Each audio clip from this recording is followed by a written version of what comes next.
जय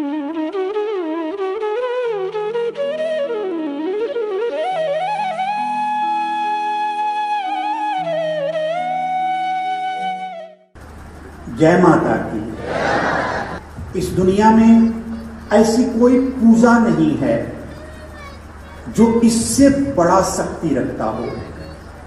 जब सारे देवी देवता, जब सारे भगवंत लोग पाप से हार गए, छुपना पड़ा, भागना पड़ा उनके पास अब कोई उपाय नहीं रहा, तो उसी समय सारे शक्तियों ने अपनी शक्तियों को दिया और समस्त शक्तियों का एक मेल हुआ, इकट्ठा किया गया। अलग अलग शक्तियां, जैसे आज महावीर की एक शक्ति है, पारसनाथ भगवान की एक शक्ति है, ऋषभदेव की एक शक्ति है, राम की एक शक्ति है, कृष्ण की एक शक्ति है, भगवान विष्णु की एक शक्ति है, शिव की एक शक्ति है, ब्रह्मा की एक शक्ति है, इंद्र की कोई शक्ति है, लक्ष्मी की कुछ है, पद्मावती की कुछ है, सरस्वती की कुछ है, गौरी की कुछ है। सब अलग अलग शक्तियों के अधिकारी हैं। जब अलग अलग शक्तियां अलग अलग तरह से काम नहीं कर पाई, जब बुराई नहीं मिट पाया, कष्ट नहीं मिट पाया, संसार का विनाश होने लगा, तो सबों ने अपनी अपनी शक्तियां दी और उन सारे शक्तियों का जोड़ बना, जिसका नाम कहा गया मां दुर्गा, मां शक्ति। सारे शक्तियों का जोड़ है। और वहीं नवरात्रा, जो सारी शक्तियों को सिद्ध करने का, सारी शक्तियों को फल पाने का एक दिवस आता है, जिसको नवरात्रि दिवस कहते हैं। प्रथम दिन जो अपने हाथों से कलश स्थापन करता है या मां की पूजा में जो 9 दिन में कभी भी भाग लेता है, हमारे पुराणों में कहा गया है कि जन्मों जन्म के उसके पाप, उसके कर्म बंधन सिर्फ उसके दर्शन से, उसके स्पर्श से, उसकी पूजा से कट जाते हैं और जीवन क्या जन्मों जन्म की रक्षा कवच तुम एक बार कलश स्थापन से, एक बार के पूजा से पा लेते हो, तुम कर लेते हो। दुनिया में कितना भी बड़ा कोई सिद्धि हो, अगर उन सिद्धियों में 3 सिद्धियों को छोड़ दिया जाए, बच्ची जो 5 सिद्धियां हैं, 8 सिद्धि होती है संसार में। आप हनुमान चालीसा में गाते भी होंगे कि अष्ट सिद्धि 9 निधि के दाता, 8 प्रकार की सिद्धि, 9 प्रकार की निधि। तो 8 सिद्धियों में 3 सिद्धियां तो अलग तरह से पाया भी जा सकता है, लेकिन बची जो 5 सिद्धियां हैं वो मां के ही किसी न किसी रूप से ही पाया जा सकता है। और मैं तो कहता हूं 8 सिद्धियों को कहीं ना कहीं मां के रूप से ही पाया जाता है। मैं मानता हूं कि भगवान महावीर सब कुछ छोड़कर मुक्त हो गए, लेकिन उनके मुक्त होने में मुझे लगता है कि फिर सला का बहुत बड़ा हाथ था। अगर वो गर्भ न लेती तो वर्धमान पैदा न होते, वर्धमान आते ना। मेरे बंधुओं, उनकी महिमा को बढ़ाने में चंदन वाला का बहुत हाथ था, किसी न किसी रूप में शक्ति आई। पारसनाथ की महिमा को अत्वत करने में पद्मावती का बहुत बड़ा हाथ था। उसी तरह राम की महिमा को उत्वत करने में शबरी का, अहिल्या का और सीता का भी हाथ था। उसी तरह कृष्ण की महिमा को प्रकट करने में जशोदा का, देवकी का और राधा का भी हाथ था। आप देख लो, कितने भी महान अगर कोई शक्ति पाता है, वो मुंह से बोले या न बोले, उनको शक्तियां शक्ति से ही लेना पड़ेगा। तो मैं कहता हूं 8 सिद्धि में अगर मां की कोई न कोई स्तुति नहीं हुई तो किसी को कोई ज्यादा सिद्धि नहीं मिलती है। हाँ, धर्म करते, त्याग करते तो दुआ निकलता, वो फलता है, हो जाता है। आज माता पिता भी कोई सिद्धि नहीं करते हैं, लेकिन दिल से जब आशीर्वाद देते हैं तो फलता है। बच्चों को अपने बड़े आशीर्वाद देते हैं, फलता है, वो दुआ लगता है। लेकिन सिद्धियां, अगर सिद्धि को प्राप्त करना है तो हमें मां का शरण, मां के मंत्रों, मां के शक्तियों से ही होना पड़ेगा। और आज आप इतने बड़े महान शक्ति पुंज का जो श्री गणेश हुआ है, उसमें आप भाग लिए हैं, तो जरूर माता आपकी सारी समस्याओं को हल करते हुए, ठीक करते हुए, आपके जन्मों जन्म के सारे कर्म बंधनों को काटते हुए इस जीवन को सफल बनाकर, इस जीवन को अच्छा करके निश्चित ही मुक्ति के द्वार पर ले जाकर मुक्त करा देगी। आदमी को बेईमान होने में, बुरा होने में भी पल नहीं लगता है मेरे बंधुओं। आज जो अच्छा हो कल बुरा हो जाए तो मत सोच लेना कि वो पहले से बुरा था, हो सकता है अच्छा भी होगा। एक पल आया, उसको बदल दिया। कोई घर बनाता है, आग लगता है, तो क्या पहले से आग लगाया जाता है? क्या उसी दिन लग जाता है? कुछ होता है, बुराई हो जाता है, एक दिन में नहीं होता है, वो हो जाता है। तो कुछ चीजें आकस्मिक घट जाती है। तो मेरे बंधुओं, एक पल में लोभ आया और पल भर का कंट्रोल करना। हमेशा देखोगे एक पल के लिए काम आएगा।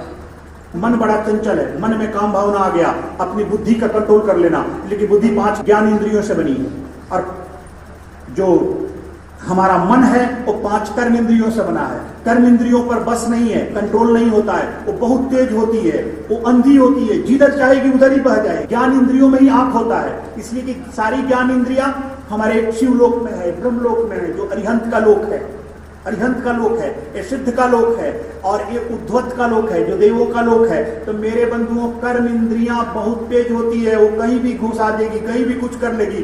बुद्धि का कंट्रोल आप कर लेना, नहीं ये गलत, मुझे नहीं करना, तुरंत सोच ला लेना। लेकिन मन तो कुछ भी करने का नहीं करने का। तो मेरे बंधुओं, जब बुद्धि का कंट्रोल मन पर से हट जाए, बुद्धि का लगाम मन पर से हट जाए, बहुत गलत हो जाता है जीवन में। और जीवन में एक बार गलत हो गया, फिर वो सीधा करते करते कितना समय लगे पता नहीं होता है। मेरे बंधुओं, जीवन में जो तप होता है वो शरीर से होता है। जितने भी तप है वो सब शरीर पर आधारित है, शरीर के अलावा उसका कोई ज्यादा अर्थ नहीं। हाँ, फिर वो अंदर उतरता है तो तप शरीर से किया जाता है, अहिंसा आत्मा से किया जाता है, संयम सांसों से किया जाता है, प्राण वायु से, प्राण से, चरित्र इंद्रियों से किया जाता है, और प्रेम स्नेह हृदय से किया जाता है, और धर्म सबको मिलाकर किया जाता है, सबको साथ लेकर। मेरे बंधुओं, हमेशा एक चीज देखना, कभी भी किसी की कर्ज लेकर नहीं मरना। भले ही जीवन में कर्ज ले लिए हो, लेकिन मरने के पहले कर्ज मुक्त जरूर हो जाना, जरूर हो जाना। जन्म हमारा कैसा भी हुआ हो, हमारी जन्म जिस तरह से भी हुआ हो, लेकिन मरने के पहले साधु होकर के ही मरना, साधुता से ही मरना। लेकिन जीवन साधुता में, साधु होने का अर्थ मैं नहीं कह रहा हूं घर छोड़ के तुम कहीं आश्रम चले जाओ, कहीं मंदिर चले जाओ, जीवन को साधुता में पहुंचा लेना। लेकिन मरने के पहले, जन्म तेरे हाथ में नहीं था, लेकिन मरने के पहले क्या होना है वो प्योर तेरे हाथ में है, और वो करके ही मरना। कारण कि मेरे बंधुओं, इस जीवन में मोह माया से लपेट कर ही मत चले जाना। जब हम जन्म लिए तो काम, क्रोध, लोभ, अहंकार सब गंदगी हमारे साथ लटका था। माँ ने स्नान करवाया, अपनों ने स्नान कराया, धोया, हम साफ होते गए। उसी तरह बड़े होते हैं, हमारे अपने जल के द्वारा हमें धोकर साबुन के द्वारा साफ करते हैं। गुरु हमारे तप, त्याग, अहिंसा और धर्म के तेल और साबुन से साफ करने लगता है, तेरे हर मैल को धोने लगता है। तो मेरे बंधुओं, जन्म तो चलो हो गया है, अब हम क्या होकर मर रहे हैं, ये बहुत बड़ी बात है। और दूसरी, शारीरिक विकास प्राकृति है, एक बहुत बड़ी चीज नहीं है, प्रकृति है। प्रकृति से हमारी शारीरिक विकास होगी, हम इसको मेंटेन रखेंगे, शरीर अच्छा रहेगा।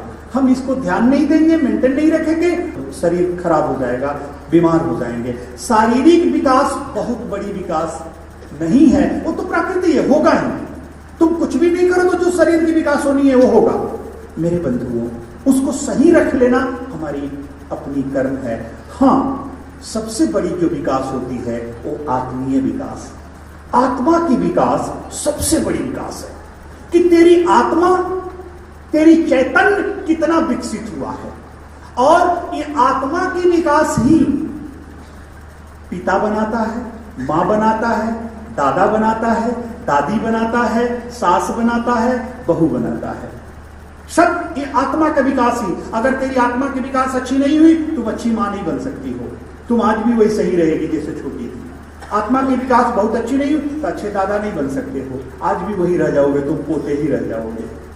तुम इस सब आत्मा की विकास है। जैसे जैसे तेरी आत्मा विकसित होगी, तुम उतने ही बड़े होते जाओगे। मेरे बंधुओं, महावीर की शारीरिक विकास का कोई अर्थ नहीं है। वैसे ही तो शरीर है, जैसे तेरे हाड़ मांस का शरीर, उनका भी वो शरीर। बुद्ध की शरीर का कोई माने नहीं है, जैसे तेरा है वैसे उनका था। रामकृष्ण परमहंस का जैसे तुम्हारा है वैसे उनका था। शंकराचार्य का, जगत गुरु आदि शंकराचार्य का जैसे तुम्हारा है वैसे उनका था। उनके अंदर जो आत्मीय विकास हुआ, जो चैतन्य का विकास हुआ, वो बहुत बड़ा विकास हुआ। और मेरे बंधुओं, तुम भी अपने जीवन में शरीर के विकास तो हो रहा है, अपने आत्मा को ही विकसित करके ही मरना, नहीं तो आत्मा छोटी की छोटी रह जाएगी और फिर कितना जन्म लगेगा उसको विकसित होने में।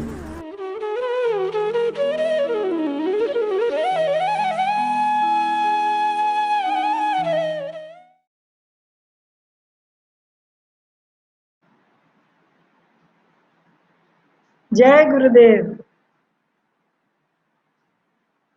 अक्सर ऐसा होता है कि जब हम ऐसा सोचते हैं कि ऐसा होगा तो फिर कुछ और हो जाता है। मैं बहुत मन बनाकर और बैठी थी कि परमात्मा का आशीर्वचन खूब बरसेगा। हम हैदराबाद में हैं और बाहर इतनी बारिश हो रही है कि बस जैसे आज ही बरसेगी। तो मुझे लगा कहीं ना कहीं पिता का आशीर्वचन यहाँ तक पहुँच ही गया है। तो अब हम संध्या के इस समय पर पहुँच चुके हैं जहाँ पिता के आशीर्वचन के बाद हम माता हॉल में आरती के लिए जाएंगे। उससे पहले आज का दिन इतना सुंदर, इतना खुशनुमा, हर अंग से भरा हुआ, हर रंग से भरा हुआ रहा। हमने सुबह अपने शारीरिक स्वास्थ्य की तरफ ध्यान दिया। हमें सुनीता जी बहुत सुंदर योगासन कराते हुए, काफी सरल और बहुत ही धीरे धीरे शांति से, और it was so she could convey it so comfortably। ऐसा लग रहा था जैसे कोई हमारे सामने ही परफॉर्म कर रहा है, और आराम से वो हमसे बातचीत करती गई और सरल सरल आसन उन्होंने ये बताया कि कौन सा आसन किस कहाँ यूजफुल होगा हमारी बॉडी के लिए। फिर उन्होंने हमें प्राणायाम की क्रिया कराई और फिर वहाँ से बढ़ते बढ़ते फिर हम इंतज़ार कर रहे थे कि हमारी पूजा का समय शुरू होता है। आचार्य श्री के दर्शन हो जाते हैं तो ऐसा लगता है अपने पिता तुल्य वंदनीय और आदरणीय आचार्य श्री। आज सुबह उनके भी दर्शन हुए। आपने इतनी सुंदर कलश स्थापना कराई कि जब हमने घर में रखा यहाँ कलश, तो ऐसा ही लगा जैसे हम हर वक्त या हर वर्ष जब से हम अपना ध्यान मंदिर से माता हॉल की तरफ आते हैं अपने अपने कलश अपने हाथ में लिए हुए, वही उमंग थी, वही खुशी थी आचार्य श्री। इतना सुंदर तरह से वो हुआ। वहां से फिर कलश स्थापना के बाद संकल्प लिया गया और ब्राह्मण देवता हमेशा इतनी विचित्र तरह से और बहुत सुंदर पूजाएं कराते हैं। मैंने अपने नॉर्थ इंडिया में, क्योंकि हम पंजाबी हैं, मैंने इस तरह की पूजाएं कम देखी थी। तो जब मैं आश्रम में इस तरह की पूजा अनुभव करती हूँ और जब मैंने ये देखा इस तरह से होते हुए, तो मुझे इसने बहुत फैसिनेट किया। और मैं बहुत कोशिश भी करती हूँ कि in my day to day life I try to inculcate it also. तो वो वहाँ से फिर यात्रा बढ़ते बढ़ते हमारी प्रिया बिटिया, प्रिया सांखला, उन्होंने आज हमें wear your own oxygen mask के ऊपर गुरुदेव से प्रेरित होकर और अपनी उसके ऊपर अपना सोच विचार रखते हुए एक बहुत सुंदर सेशन लिया। बहुत इंजॉय किया सबने। प्रिया बोलती ही अच्छा है और अच्छे विचार, नए विचार, सुंदर विचार लेकर आती है हमेशा। एंड वो सेशन मैं मॉडरेट नहीं कर रही थी पर मैं सुन रही थी। तो उस समय मैं प्रिया के लिए कुछ शब्द कह नहीं पाई, but Priya, it was a wonderful session. We enjoyed and we look forward to a couple of more sometimes from you. वहाँ से फिर हमने बढ़ते बढ़ते हम एक बड़े सुंदर, आज जो मुझे एक नया सा कुछ लगा, इवन जब वो स्लॉटेड था और मुझे उसके लिए कुछ कहना था तो मैं उसको देखती रही और वो लिखा था नारायण रेकी। तो मुझे ऐसा लगा कि रेकी कैजुअली, यूजुअली हम बहुत लोग आज की डेट में रेकी से जुड़े हुए हैं और हम समझते हैं कि रेकी क्या है, लेकिन नारायण रेकी ने मुझे एक नया ही डायमेंशन दिया। क्योंकि मुझे ऐसा लगा कि हम बहुत बार चीज़ों को समझते समझते ऐसा सोचने लगते हैं कि हम सब कुछ समझ जाएं या हम इसी तरह से कर लें। कुछ बार अगर आप एक नए नज़रिए से या कुछ डिफरेंट ओपिनियन के साथ चीज़ को देखते हैं तो उसका एक डिफरेंट इम्पैक्ट होता है, और वो डेफिनेटली रेकी के आज के सेशन में रहा। जिन लोगों ने मिस किया, मैं आपसे कहूंगी कि जो मैंने वहां से आज 2 शब्द सीखे वो आपने मिस किए, और वो बड़े सुंदर शब्द हैं। एक है जैकपॉट और दूसरा है स्टार लिविंग। और हम सब जानते हैं कि हम सबको जैकपॉट कितना शब्द पसंद है और स्टार लिविंग कितनी पसंद है। तो अगर आप जानना चाहते हैं कि इसको कैसे जिया जाए तो कल मोना जी और शशि जी इसका कंक्लूडिंग सेशन लेंगी। तो please do not miss this session. They will have this session from 3 to 5 in the evening. सुंदर समय होता है घर में, सुबह के कार्य खत्म करते हुए आप अपना टाइम इसको इस तरह से स्लॉट करिए, एंड बहुत बहुत बहुत सुंदर सेशन, आपको मजा आएगा। फिर हमने आज कथा का भी एक नया रूप देखा। ऐसे लगा कि छोटे बच्चे हो गए हैं और गाड़ी में बैठ के चलो बुलावा आया है, आश्रम ने बुलाया है। और सच में जीतू भाई, ऐसा लगा जैसे हम सबकी सवारियां आश्रम पहुंच गई हैं, और हमने आपकी वो पहले दिन की शैलपुत्री माता की कहानी को, कथा को बहुत बहुत सुंदर, मन भाव विभोर हो गया, बहुत सुंदर। और मयंक, मैं हमेशा कहती हूँ, Mayank always has a different take and perspective to a lot of things and a lot of subjects. Very knowledgeable, intriguing, likes to learn, communicates well, is a good orator, with a lot of good and hard work behind whatever he says. So today he began a story, like I said, very intriguing. It was about the modern take on Ramayana, the great Indian story. There is still more to come, which will be coming and unfolding tomorrow. तो कल हम मयंक से कहानी का शेष भाग फिर से सुनेंगे। तो वहां तक हम पहुंच चुके थे, और उसके बाद आज एक और नया एक्सपीरियंस जो हम सब ने मल्टी डायमेंशनल मेडिटेशन का किया अपने श्री राजीव रामनाथन जी के साथ। उन्होंने तो एक नया ही कुछ जैसे नव दुर्गा उपासना एक नाम जो दिया इस मेडिटेशन को। जिन लोगों ने अगर आज का सेशन जो ऑलरेडी कर चुके हैं, डेफिनेटली मुझे मालूम है वो कल का इंतजार करेंगे, और जिन्होंने नहीं किया आप जिनको भी पहुंचा सकते हैं हमारे ये प्रोग्राम्स की रूपरेखा, आप उनसे कहिए कि कनेक्ट हो, दिस विल बेनिफिट्स देम। कोई भी कार्य जब होता है तो जैसा उसने कहा कि गिविंग एंड टेकिंग दोनों उतने ही इम्पोर्टेंट होते हैं। तो हम यहाँ बहुत बच्चे मेहनत कर देने के लिए बैठे हैं, तो रिसीव करने के लिए और जितना मर्जी लोग जुड़ते चले जाएं, बहुत है देने के लिए। वो करते करते हम प्रभु के आशीर्वचन तक पहुंचे हैं, और वो सुने हमने श्रवण किया। पिता की तो हर कही हुई बात ऐसे लगता है जैसे हर बार कोई नया समझा रही है, कुछ नया कह रही है। तो मैं सोचती हूँ कि मुझे हमेशा ये चीज़ बहुत प्रेरित करती है। और इसके बाद हमने महाआरती का कार्यक्रम है जो हम 9:55 पर माता हॉल में करेंगे। ये आज के दिन का मैंने उन लोगों के लिए इसलिए कहा, हो सकता है कुछ लोगों ने सुबह के कुछ कार्यक्रम ना अटेंड किए हों, हो सकता है कुछ ने दोपहर के ना किए हों, हो सकता है कुछ ने शाम के ना किए हों। तो जिन जिन ने इनको मिस किया, आप कल हमारे प्रोग्राम्स के ऊपर नजर रखते हुए, उनको अंडरस्टैंड करते हुए, किसी भी तरह का आप हमसे कम्युनिकेट करना चाहें करते हुए आप तैयारी कीजिए। कल इसी हर्ष, इसी जोश और इसी उल्लास के साथ हम फिर आएंगे और आपके साथ फिर जुड़ेंगे।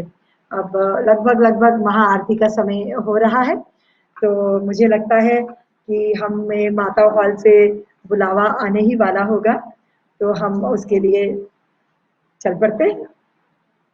आप सब तैयार हैं अपनी अपनी महाआरती के लिए? माँ अम्बे गौरी की आरती है।